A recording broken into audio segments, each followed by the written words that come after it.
Ito na nga yung isang pusa, nagmukbang na. Hindi na nakapag-antay.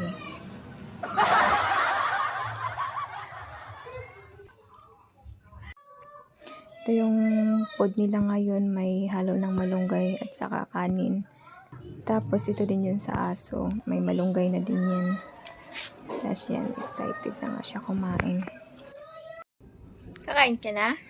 Gusto mo nang kumain? Ah? Lagi ka na nagutom, no?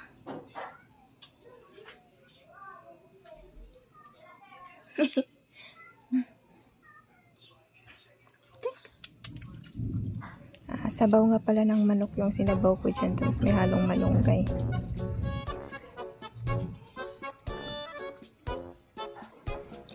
Tapos, papakainin ko na rin yung mga pusa na nasa kulungan. Ilan yung mga yan. Oh, kala mo hindi na